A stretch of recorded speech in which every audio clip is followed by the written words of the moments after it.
Hello ladies and gentlemen, welcome back to our video series on the November 2024 specimen paper. In our previous video, we worked through section A and now we are moving on to section B. In this video, we will continue to tackle the challenging questions in section B, providing you with step-by-step guide on how to approach and solve them. From solving equation involving indices, factorization, variation, financial mathematics, changing to subject or formula, trigs and pie charts, will break down each question, identifying key concepts and formulas required. My goal is to help you build your confidence and fluence in tackling even the toughest questions in section B. Let's dive in and continue our journey through the November 2024 specimen paper edition. In the final exam, candidates are required to answer N4 questions from section B. So today we are going to answer the first 4 questions and then finish the 3 questions that are left in the next video. So number 6A is reading. Solve the equation 3 to the power of k is equal to 81 squared times 3 to the power of 5 divided by 3 to the power of 11. So the first step whenever you are solving equation that is involving indices is that we are supposed to have same base. So we need to convert 81 to the power of 2 so that it is going to be 3 to the power of 4. So we write 3 to the power of k is equal to 3 to the power of 4 and we square it. We say it is times 3 to the power of 5 over 3 to the power of 11. And then we need to apply the bracket law of indices. We are going to multiply these powers so that we now have 3 to the power of 8 times 3 to the power of 5 over 3 to the power of 11. And then after this stage, we now apply the multiplication law of indices and also the division law of indices. Since we are now having the same base, we say when we are multiplying, we add the powers 8 plus 5. And then when we are dividing, we are going to subtract the power. So we say minus 11. And then we now have 3 to the power of k is equal to, if we say 8 plus 5, we are going to get 13. Minus 11, we get 2. So we now have 3 to the power of k is equal to 3 to the power of 2. And now that the bases are now the same, we can now equate the powers. We say k is equal to 2. So it implies that the value of k is equal to 2. And then on B part 1, we are supposed to factorize completely 6y squared minus 10y plus 4. So whenever we are factorizing the trinomial, the first step is that we are going to say 6y squared times 4 so that we get 24y squared. And then we need to look for 2 factors of 24y squared, which when we add, we are going to get minus 10y. It is minus 6y minus 4y. So we are going to rewrite minus 10y is minus 6y minus 4y. So we say 6y squared minus 6y minus 4y plus 4. And then we factorize in groups. For this first 2, the highest common factor is going to be 6y. We factor it out. Then we say 6y squared divided by 6y, we get y. And then minus 6y divided by 6y, we get negative 1. And then here, we factor out 4. Minus 4y divided by minus 4, we get positive y. 4 divided by minus 4, we get minus 1. So it means that our answer is going to be 6y minus 4 times y minus 1.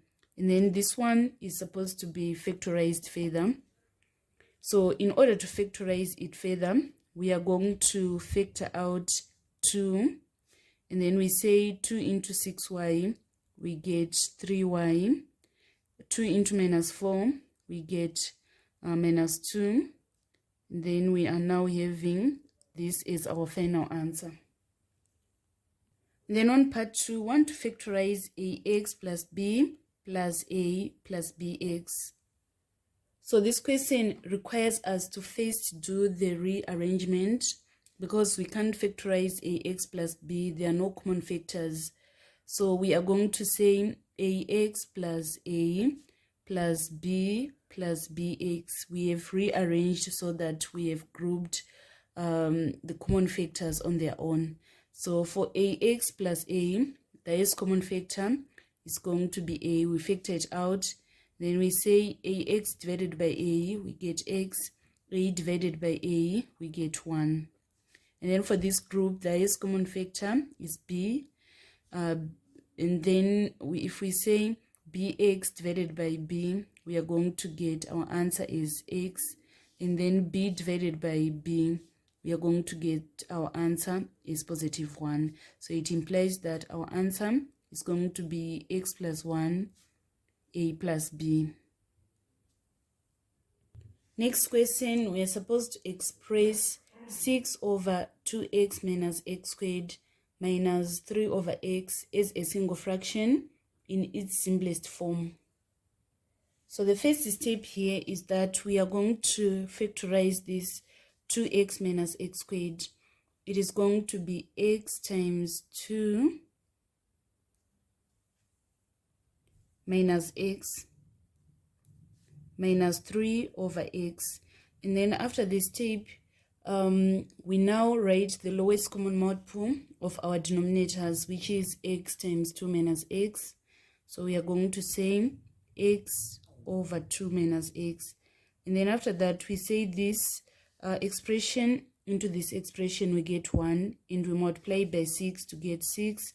And then x into this expression, we are going to get 2 minus x. So we say minus 3 times 2 minus x. Then we need to simplify our numerator. We say 6 minus 3 times 2, we get minus 6. Minus 3 times minus x, we get positive 3x.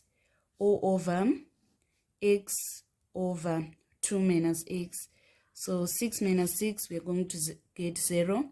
So our numerator is going to be 3x over x times 2 minus x. And then after that, we are going to cancel this x, is going to cancel this x. So that our final answer is going to be 3 over 2 minus x. Next question was on variation. It is saying, it is given that p varies directly as t to the power of negative 3, and that p is equal to 4 when t is equal to 2. Find a formula connecting p and t. So first we are going to write as it is. So next step is that we need to remove this varies sign by introducing an equal and a constant. So we say p is equal to k times t to the power of negative 3. And then after that, we need to make k the subject of formula. So we are going to divide both sides by t to the power of negative 3. And then we need to find the value of k. We are given that p is equals to 4 and t is equal to 2. So let us substitute correctly. On p, we substitute 4. On t, we substitute 2 to the power of negative 3. And we say this is equal to k. So we now have 4 to the divided by 2 to the power of negative 3. We need to punch on the calculator. So if we say 2 to the power of negative 3, we are going to get 0.125. And then we say 4 divided by 0.125, we are going to get 32 as our answer. So it implies that our k is equal to 32. So the equation that is going to connect p and t, it is going to be p is equal to 32 to the power of times t to the power of negative 3. Or we need to convert this t to the power of negative 3. We write it as a fraction. It is going to be 1 over t to the power of 3. So it means that we can present our answer is 32 over t to the power of 3. Then final question, we are supposed to find the value of t when p is equal to half. So we want to find t when p is equal to half. So the first step is that we need to make t the subject of formula. So here we are having p is equal to 32 over t to the power of 3. We multiply both sides by t to the power of 3. And then we now divide both sides by p. So we say t to the power of 3 is equal to 32 over p. And then to make t the subject of formula, we multiply both sides by to the power of third. Here we need to multiply by to the power of third. And then we substitute our p, which is half. We say 32 over half, or over 0.5 to the power of 1/3. So let us find 32 to the divided by 0.5. 32 divided by 0.5. We are going to get our answer is 64. And then the cube root of 64 is going to be equal to 4. So it implies that the value of t is equal to 4. This was the complete solution of number 6 in November 2024 specimen paper. Let us now move on to number 7. Number 7A and B was on financial mathematics. I think the whole number 7, it was on financial mathematics. It is saying during a sale, all prices were reduced by 15%. Calculate the original price of a jacket that was bought for $55. So we are going to take the original price is 100% before the increase occurred. So we are going to take our original price is 100% before the decrease occurred. So the sale price is equal to $55, and that $55 is equivalent to 85% because we are going to deduct 15% from 100%. So we now apply proportion. If 85% is equal to $55, what about 100%? It is going to be more. So we say 100% divided by 85% times $55 to find the equivalent of the original price. So we are going to say 100 divided by 85, and then we multiply by 55, so that we are going to get our answer is $64.70. So it implies that the original price of the jacket is $64.71. And then part B, an extract from MS Neto's bank statement for the month of May is shown. You're supposed to calculate the value of, so first we need to calculate the value of X. So X is 1% on current account balance. The current account balance is this $412. So we are going to say 1% times 412 in order to get the value of X. So let us punch on the calculator. 412 times 1%. So it is 412 times 1%. 412 times 1 second function percent, we are getting $4.12. Next, we are supposed to calculate Y. Y, we are going to say 412 minus the bank charges, which is $4.12. So we are supposed to say 412 minus $4.12. So let us punch on the calculator. 412 minus $4.12, we are getting $407.88. And then we want to calculate Z. This is the balance after we do the withdrawal. So to get this withdrawal, we are going to say this Y, which is 407.88. minus 292.88, so that we get our withdrawal. So let us punch on the calculator. 407.88 minus 292.88. We are going to get our answer is $115. And then part C, Omega decides to invest a pension of $600. Option A, she can invest it in a bank that offers 4% per year, simple interest. And then option B, she can invest it in a money market fund that offers 4% per year, compound interest. On C part 1, we are supposed to calculate the Omega's interest anthem, option A, at the end of 3 years. So there is a difference between simple interest formula and compound interest formula. So first we are going to deal with simple interest formula, which says interest is equal to principal times rate times time over 100. So we need to substitute correctly. Omega invested a pension of $600. So on P we substitute 600, and then the rate is 4%.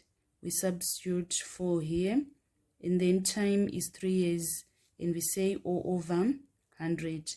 So we need to find interest. This 0 cancel this 0, this 0 cancel this 0. Then we say 6 times 4, we are going to get 24 times 3, we get $72. So it implies that the simple interest, it was $72. So to find interest, the compound interest, the first step is that we need to find the amount that was accrued. So this is the formula of calculating the amount that was accrued. We are going to say principal times 1 plus R over 100 to the power of time. So the principal is $600. We say 1 plus the rate is 4%. So we write 4 over 100, and the time is 3 years. We need to punch this on the calculator. If we say 1 plus 4 over 100, we are going to get 1,04. And then we say to the power of 3, we get this 1.124864. We multiply it by 600, so that we are going to get 674.92. This is amount that was accrued. So the next step is now of calculating compound interest. We are going to say amount accrued minus the amount that was invested, which is $600. So we say 674.92 minus 600. We are going to get our answer is 74.92. So it means that the compound interest is $74.92. Then on part 3, we're supposed to write the difference between the amount of interest from the two options. So we are going to say compound interest minus simple interest. So if we say $74.92 minus $72, we're going to get our difference is $2.92. So this was the complete solution for number 7. Let us now move on to number 8. Number 8, it is given that A is equal to H times 12 plus B over 2. Find the value of A when B is equals to 1, B is equal to 1.5, and H is equals to 0.8. So we want to find the value of A. This question is completely on substitution. Our H is 0.8. And then we write 12 plus our B, which is 1.5. And then we divide by 2. So let us punch on the calculator as it is 0.8 times 12 plus 1.5. Then we divide by 2. We are going to get 5.4 is our answer. Then on part 2, we are supposed to express H in terms of A and B. In other words, we are supposed to make H the subject of formula. So we are having A is equal to H times 12 plus B. or over 2. So first we need to make our equation to be linear. We multiply both sides by 2, so that we are going to have 2a times h brackets 12 plus b. And then now to make h the subject of formula, we then divide both sides by 12 plus b, so that our final answer is going to be h is equal to 2a over 12 plus b. Part B was a question on trigs. It is saying in the diagram ABC is a triangle in which AB is equal to 4 centimeters, BC is equal to x centimeters, AC is equal to 2x centimeters, and ABC is equal to 120 degrees. Form an equation in x and show that it reduces to 3x squared minus 4x minus 16 is equal to 0. So the first step here is that we need to place the small letters on our diagram. They are placed opposite of the capital letter. Here we are going to have our small letter B, our small letter A, and our small letter C. And then we apply the cosine rule of finding sides. We say b squared is equal to a squared plus c squared minus 2ac cos b. So on our b, we are having this 2x, we square it. And then on our a, we are having this x, we square it. On our c, we are having 4, we square it so that it is going to be 16. Minus 2 times our a is x, our c is 4, and then our cos b is cos 120. And then if we say 2x squared, we are going to get our answer is 4x squared. This is equal to x squared plus 16. And then we need to punch this on the calculator. We need to find our cos 120. Cos 120 is negative 0.5.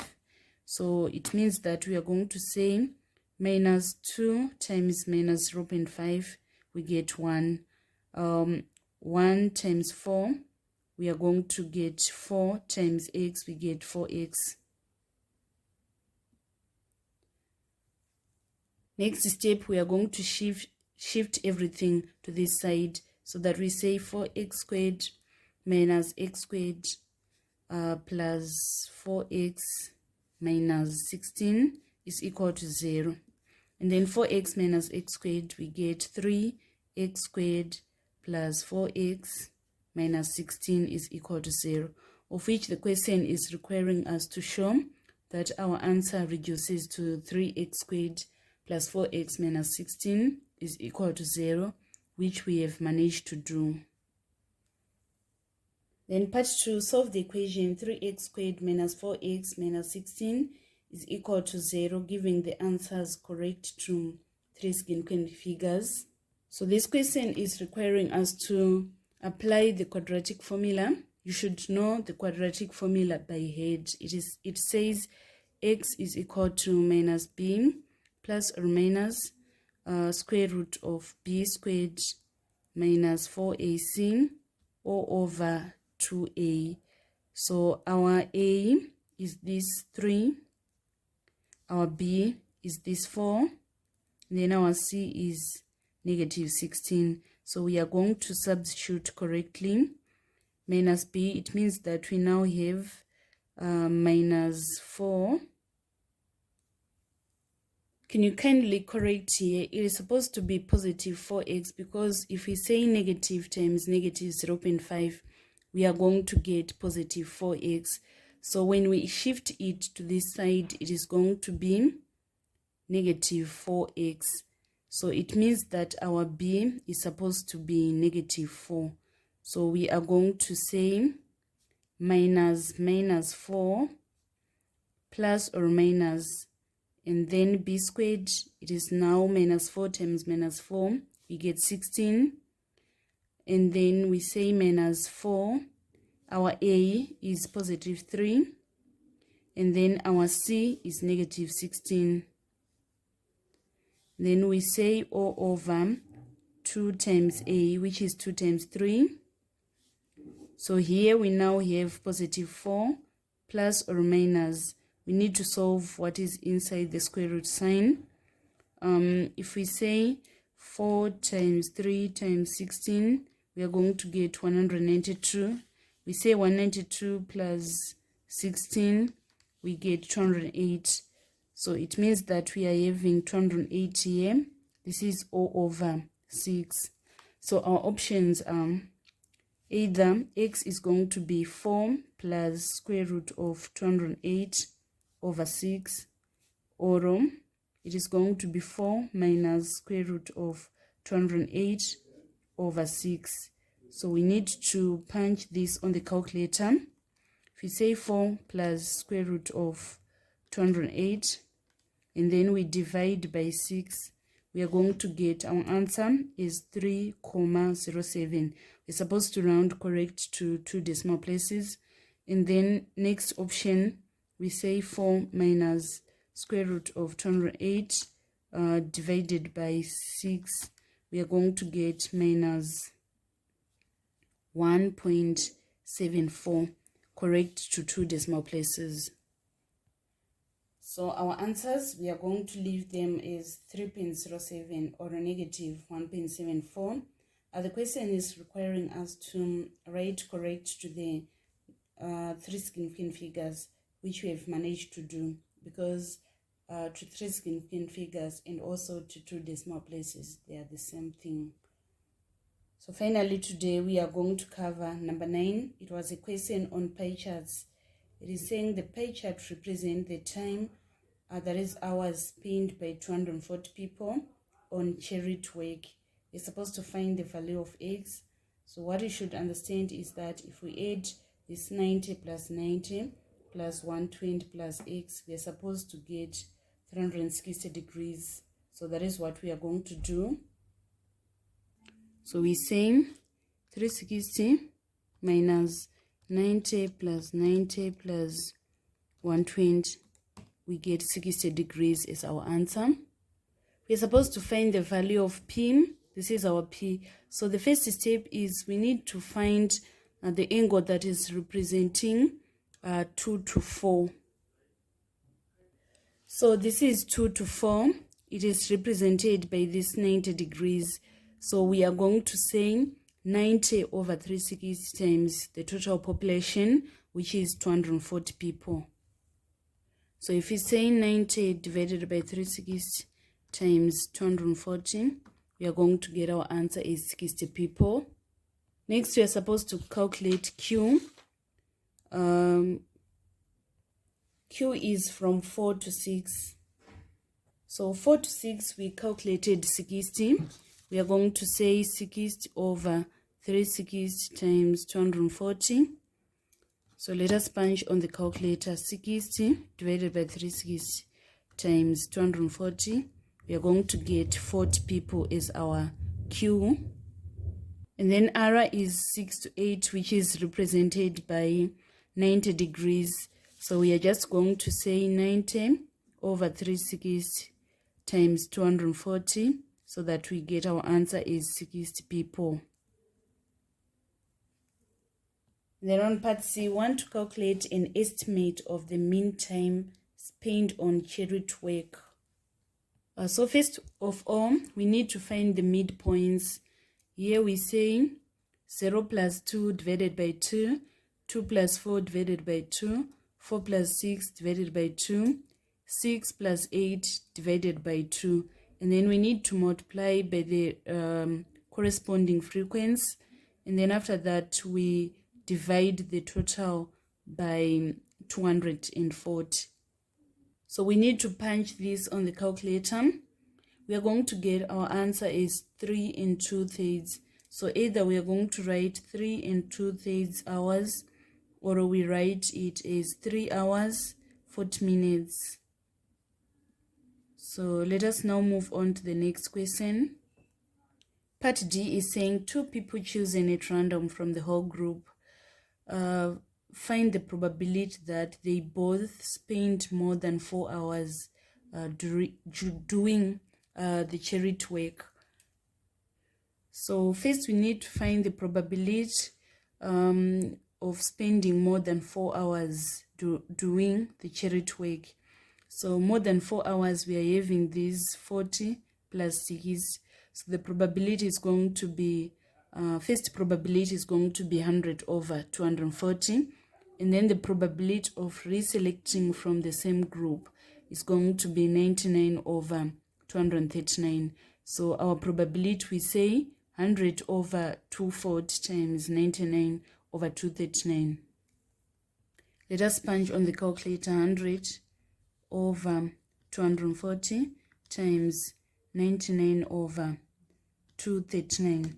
We are going to get our answer is 165 over 956. Or we write it as a decimal, it is going to be 0.173. Correct to 3 significant figures. And then on part E, we are supposed to draw a frequency polygon on a sheet of graph paper to show the information in table. In B, use a scale of 2 centimeters to 2 units on the x-axis and 2 centimeters to 10 units on the y-axis. So it is very important to label correctly the frequency, that is the number of people. It is going to be in the y-axis, and then the time in hours is going to be in the x-axis. So we are saying from 0 to 2 we are having 80. So this 2 is going to be in line with 80. And then from 2 to 4 we are having 60. So this 60 is going to be in line with 4. So we are supposed to present our frequency polygon. These plotted points, they're supposed to be the midpoints of this. So if we say 0 plus 2, we get 2, and then we divide by 2 so that we get 1. So that 1 is now supposed to be in line with 80. And then next we say 2 plus 4, we get 6, divided by 2, we get 3. That 3 is supposed to be in line with 60. We move on to the next one. It is 4 plus 6. It is 10. Divided by 2, we get 5. So that 5 is supposed to be in line with 40. And then lastly, we are having 6 to 8. So the midpoint is going to be 7. And then that 7 is supposed to be in line with 60. That is how we are going to come up with our frequency polygon. We then join these points together so that this is going to be our frequency polygon. This marks the end of our tutorial today on section B, part 1 of November 2024 specimen paper. Thank you so much guys for following me on this channel. Please don't forget to subscribe, like and share my videos. I love you all. This is Eve signing out.